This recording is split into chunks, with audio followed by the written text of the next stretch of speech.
Hi everyone, and welcome to the Star Wars Reading Club book review of Star Wars Guardians of the Whills by Greg Rucka. And I guess I'll just start off the review by saying that this was a really surprisingly great novel for me. I have to admit, I didn't really know what to expect, just because I haven't read a Greg Rucka novel before, and I think this one is actually categorized as a children's book. Which isn't surprising after reading it. I mean, it is very short. So I didn't know what to expect, but that said, I thought that this was a really good novel. I would probably put it up there with Star Wars Ahsoka by E.K. Johnston, which I read last year.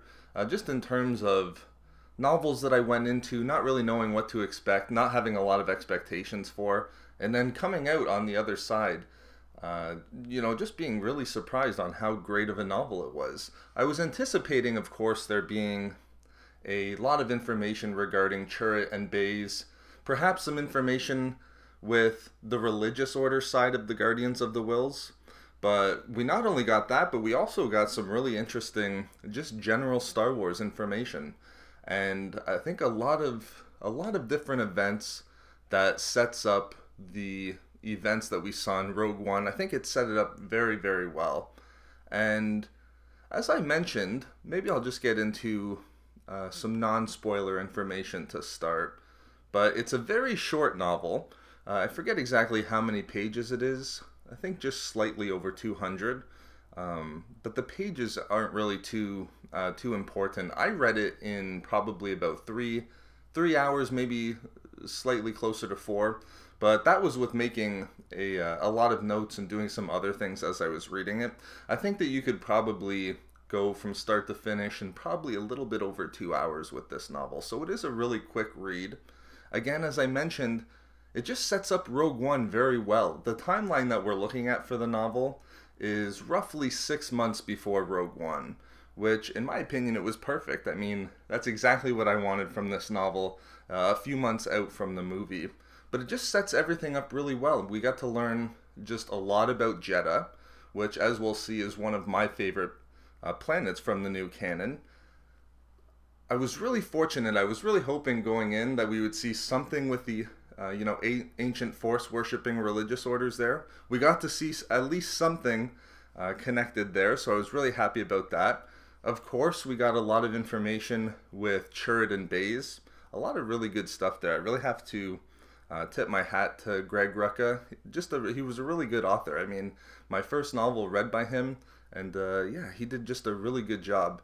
And then finally, I wasn't anticipating too much with Saw and the Partisans, but even there, we got a lot of great information. And as we'll see, it kind of changed my opinion, I have to admit, with Saw and the Partisans, just coming out of reading Rebel Rising. So we'll get into that in just a moment here.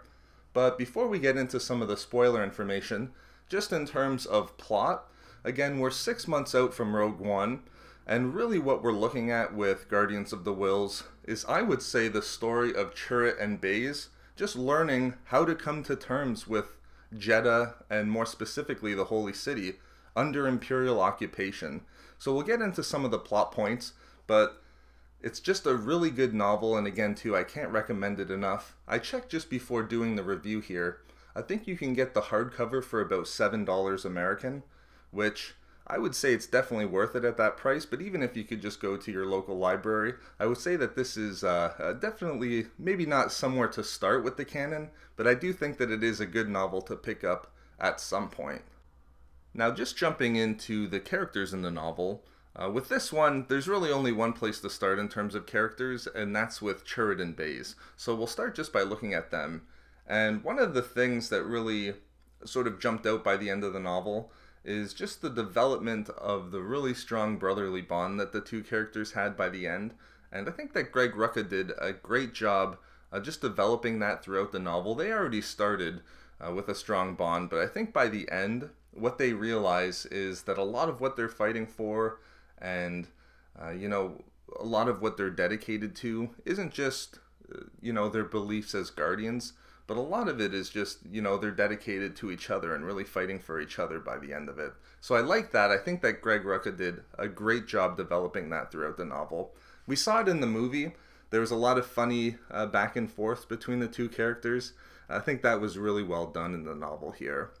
But like I mentioned at the beginning, just in terms of the plot generally, a lot of the aspects with Chirrut and Baze is just them coming to terms with what they should do now that the Imperials are occupying the Holy City. And at the beginning of the novel, they are really in a really tough position. Their religious order, the Guardians, and all of the other religious orders on Jeddah, with, you know, the Disciples and the Firmus and some of the other ancient religious orders on Jeddah, they've all fled the planet. So really, as Guardians and with no Disciples, there's really not much for them to do, and you really see a struggle with Chirrut and Baze on what they should do next now that the the Temple of the Kyber has been closed by the Empire, and there's really not much for them to do in regards to what they were doing pre-Empire on Jeddah. So we see a big struggle with Chirrut and Baze on what they should do. Do they fight the Empire, or do they stay dedicated and keep being Guardians? And there is a bit of a fall, I would say, with the two characters, just in throwing in with Son the Partisans to fight the Empire. I thought that that was a very interesting aspect of the novel. Just, you know, all of the scenes that we saw with Chirrut and Baze fighting the Empire with the Partisans. Those were really interesting scenes, and Greg Rucka did a great job writing them. But I think that it did symbolize a bit of them letting go a lot of their past life as Guardians and really making a wrong decision. But you do see it remedied. In effect, I think what they do is they come to terms with the fact that fighting the Empire isn't really doing, at least on Jeddah, isn't doing anything to stop what the Empire is doing there. They really recognize that the Empire has endless resources to dedicate to Jeddah, and even though they might be, you know, stopping a cargo shipment here, or, you know, attacking a group of stormtroopers here and there every so often, it's not really doing anything to stop the occupation of Jeddah. And they realize that it's really just bringing more death and destruction to the Holy City. So even though we saw a bit of a fall with Chirrut and Baze, just in terms of joining Son the Partisans, I do think that by the end there is a realization with them that they don't need to fight the Empire, that what they need to dedicate themselves to is helping the citizens of Jeddah and really dedicating themselves to their religious beliefs and to the Force. So there's a good connection there. It might seem like by the end of the novel, well, what good is that going to do? But it really plays out well with Rogue One and just the way that it's all set up there, almost as if their dedication to the Force brought about this higher purpose for them to achieve. So I did think that it was a bit of a fall, but there is that strong struggle with the two characters on what they should do in terms of fighting the Empire or continue being Guardians. And I think by the end of the novel, they've rededicated themselves as Guardians. And they've really become disenfranchised with Son the Partisans, as we'll see in just a little bit here. But also, just the underlying plot, it was just really good stuff. I mean, of course, I was really happy to see it being a children's book. I sort of saw it coming. But again, it's always nice to have a happy ending in these novels. And really, the main underlying plot is Chirrut and Baze helping a group of orphans, which, as we see throughout the novel, it's almost like orphans on Jeddah are growing exponentially. So we do see that Chirrut and Baze dedicate themselves to helping the citizens of Jeddah, and specifically, they help the orphans escape the planet. So I think in terms of just underlying plot, with Chirrut and Baze helping the orphans escape Jeddah at the end, I thought that that was all really well done. It was just a good plot and good story for the struggle to play out with Chirrut and Baze on whether or not they should fight the Empire or kind of rededicate themselves to their beliefs as Guardians of the Whills. So that was all really well done. Now, Greg Rucka also brought in some interesting points for Chirrut and Baze as well. Just in terms of Baze, we got to see how he got his heavy repeating cannon that was used in the movie. I thought that that was an interesting point too.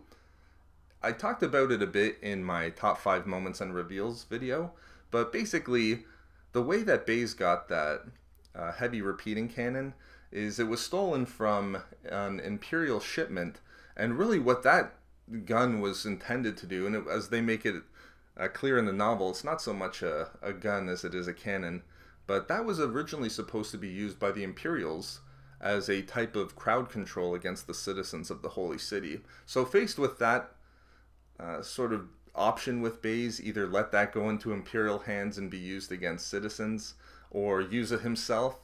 Obviously, Baze chose to go with the latter and rigged it for his own personal use. So I thought that that was interesting. And also, too, Rucka gives some detail about Chirrut's abilities with the Force. Now, I should just say that Rucka does make it clear that Chirrut isn't Force sensitive, and he can't he can't use the Force. Instead, what Chirrut has been able to do through years of practice and training is he's able to feel the Force. I thought that that was interesting, and there was no indication that he wasn't actually feeling the Force. It wasn't something else that he was feeling. I don't know if I've ever... not sure. I'd have to think a little bit longer if we've ever seen a character who isn't a Force user or who isn't Force sensitive be able to feel the Force. But I did think that that was a really interesting aspect brought in by Greg Rucka. And it does go along the lines of what we saw with Jin's mother and just her abilities and her dedication to the Force. There's no indication that she felt the Force, but there is this nice underlying current between these characters, just in terms of the Force. And, you know, these aren't Jedi or Sith, and we do still see that the Force is there in some manner. So I thought that that was interesting with Chirrut. I pushed back against the idea that what he was feeling was actually the Force, but like I said, there's no indication from the author that what he's feeling isn't genuine. So I just thought that it was interesting that although he's not a Force user and not Force sensitive, he has trained himself to be able to feel the Force.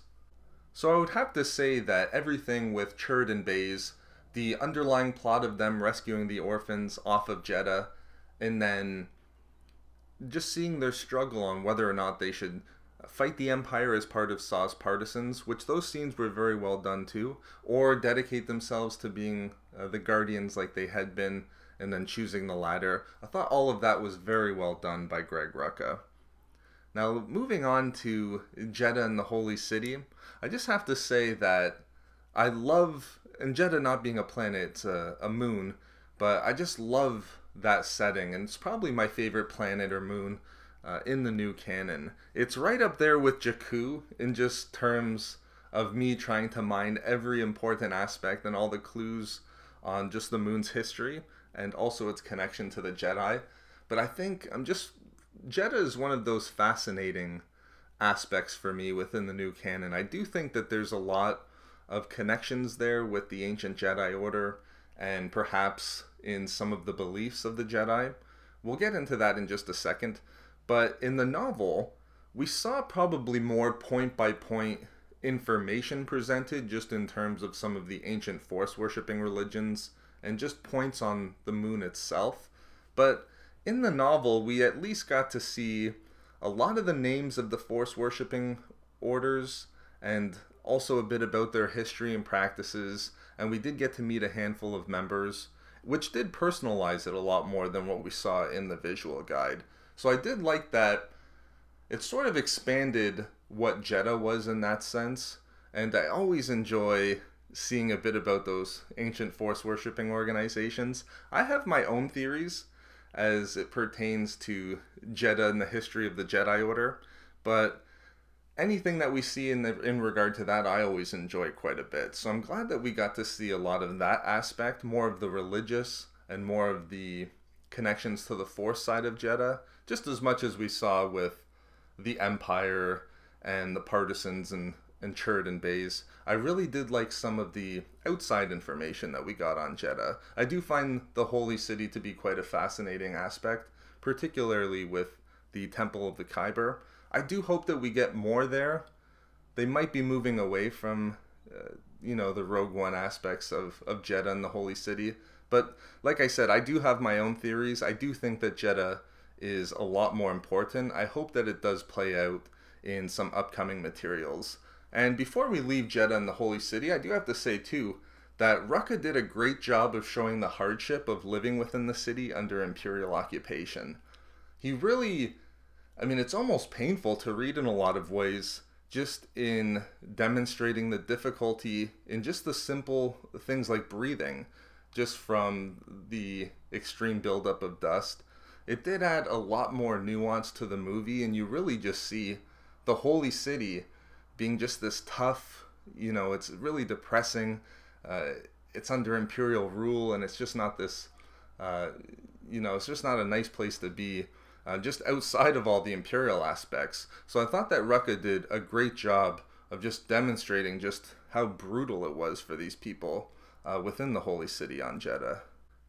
Now, coming into the novel, I was pretty confident that we would see some scenes with Saw and the Partisans, particularly since it was only 6 months out from Rogue One. But what I was surprised in seeing is just the fact that Chirrut and Baze actually joined the Partisans, and in a lot of ways they contributed and played a pretty important part in carrying out a lot of the savage and brutal attacks against the Empire. So I did enjoy that aspect of the novel. Those were fun scenes to read, and Rucka did a very good job with them. But what I was surprised in also is how the Partisans, and Saw in particular, how they turned out to almost be the antagonists in the novel. And really by the end, how it played out in the end of the novel was the Partisans were really willing to potentially sacrifice the orphans, and instead of allowing them to flee the planet, what the Partisans wanted to do is use the shuttle that the orphans were going to use, fill it with explosives, and then, if I'm remembering it correctly, I think they wanted to attack the Star Destroyer that was over top of the Holy City. So just in doing that,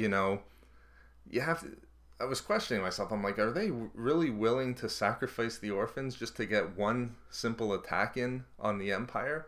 And I think that was a big breaking point for Chirrut and Baze as well, just in recognizing, well, we're going to save, and it must have been a few dozen orphans at least. We're going to save a number of lives, and these people are willing to just do one attack that's really at the end of the day going to do absolutely nothing against the Empire. In fact, all it will do is just draw in more of the Imperial forces and make it harder for people on Jeddah. So I did like that aspect, but yeah, it was really surprising. Any of the goodwill that was achieved with Saw and Partisans through Rebel Rising, which I've read recently, and even a bit in the movie Rogue One, any of that goodwill really went out the window pretty fast. And to be quite blunt, you almost come to hate them by the end of the novel. So I was surprised to see just how brutal the Partisans were. And really, I think what you can kind of put it down to is just you see Saw at his lowest point at this point, which is interesting too. It's a good companion novel in the sense of just seeing Saw's arc. If you've read Catalyst and you've read Rebel Rising, just to see Saw get to this point is just a really good if you read them in combination. Because I think we can say pretty certainly at this point, Saw's at his lowest point, and it's just kind of broke completely by the time of Guardians of the Whills, which again is only 6 months before Rogue One, and might even be even closer to that by the end of the novel. So it was good to see Saw and the Partisans. I did like the scenes that we saw with Chirrut and Baze joining them, but again too, just really surprising to see them almost turn into the antagonists in the novel. Again, a lot of the way through, the Empire is pretty faceless. They're pretty much just brutal against the civilians of the Holy City. So in terms of the face that you kind of put to the antagonist aspects of the novel, it really is filled by the Partisans in a lot of ways. But I've always thought that the Partisans were an interesting area, and as I understand it, we're going to see them quite a bit in the upcoming novel Inferno Squadron. So it will be interesting to see now, taking what they've done from Guardians of the Whills and just seeing how they're dealt with in that novel. And finally, I just want to talk about what's probably my favorite aspect of the novel, and that was just the inclusion of short entries at the beginning of every new chapter. And these were just short entries. They were poems, prayers, and meditations that were part of a larger volume of works, of a collection of works that was edited by the disciples of the Whills, and the full volume was called just that. They were the Poems, Prayers, and Meditations on the Force. And what these were, some of them were longer than others, some of them were only just a sentence long, and it was also inclusive of the Jedi Code and the Sith Code. But these were just very quick, different interpretations, and probably poems, prayers, and meditations that I would say that heavily influenced the beliefs of the Guardians and the disciples of the Whills. But these were so interesting to me, and I can't get into all of the details here. In fact, they were so interesting, I did dedicate an entire video on them. I believe that that video is called Balance, How the Guardians of the Whills Will Influence Luke Skywalker. And it may just be me reading into them what I want to see, but I did feel in a lot of ways that these were just works that showed the importance of balance between the light and dark sides of the Force. And at the very least, if it wasn't focused on just the balance between them, I think that what it was is just a teaching mechanism looking at the Force in its totality and not broken down into its components of light and dark. Basically, you could look at all of the entries, and I believe there's 13 or 14 of them in total.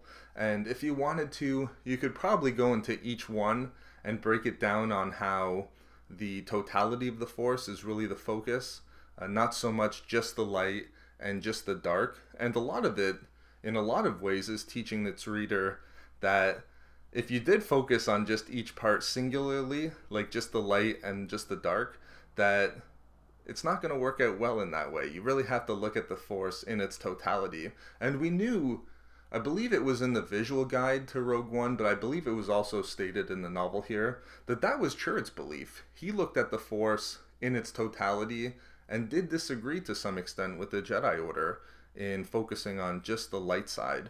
So I do think that all of these entries, in their own right, they were interesting enough just to see what some of the different works were that influenced the Guardians and the Disciples. But I think, and again, it might just be me reading into it too much, but I do think that these works will have a huge impact on Luke Skywalker in the upcoming Episode 8. I do want to see it go more so in the way of Luke trying to balance, and I would probably have to do a video on it to really put my thoughts, to focus them a little bit more. I don't think it's so much going to be like a gray situation. I think that it's going to be more so just a focus like how we saw in these poems, prayers, and meditations, a focus on the totality of the Force and not so much breaking it down into its light and dark components. But I thought that this was probably my favorite aspect of the novel. Each one I was looking forward to, and it was just a great addition at the start of every new chapter by Greg Rucka. So those are my thoughts and opinions on Star Wars Guardians of the Whills by Greg Rucka. Like I said at the beginning, I would recommend this one. Maybe not as a place to start within the canon, but I do think, as we've discussed in this review, I think that there are aspects to the novel that are just enjoyable generally, and it does add a lot of great new information into the canon. It's a quick novel as well, and at least as it goes up here in Canada, it's really on the cheap side of things in terms of new canon novels. So I don't think it's the hardest novel to get your hands on either. But that said, for me, I would say that Chirrut is probably my favorite character from Rogue One. Increasingly, it's becoming Jyn. I've really kind of enjoyed Jyn more through Rebel Rising. But that said, I was a huge fan of not just Chirrut, but also a lot of the ancient Force-worshipping religions and the Guardians and the Disciples, and like I said, Jeddah as well. So this novel really was a lot of fun for me, and like I said, I would definitely recommend it. But those were just my quick thoughts. I would love to hear what your thoughts are if you read this novel as well down in the comments section below. I think what I will do next time in terms of reviews is just Rebel Rising. I'll get into the review for that novel. That was by Beth Revis. So that one should be out. I've completed it at this point and finished reading it. So hopefully within the week we can get the review for Rebel Rising. And then I really want to jump quite heavily into a lot of the Legends materials. I'm going to do a better job of getting reviews out quicker. So we're going to go into a lot of different Legends materials at this point. Talking about Outbound Flight, Path of Destruction. I wouldn't even mind reading Kenobi, or continuing on with the Darth Bane trilogy.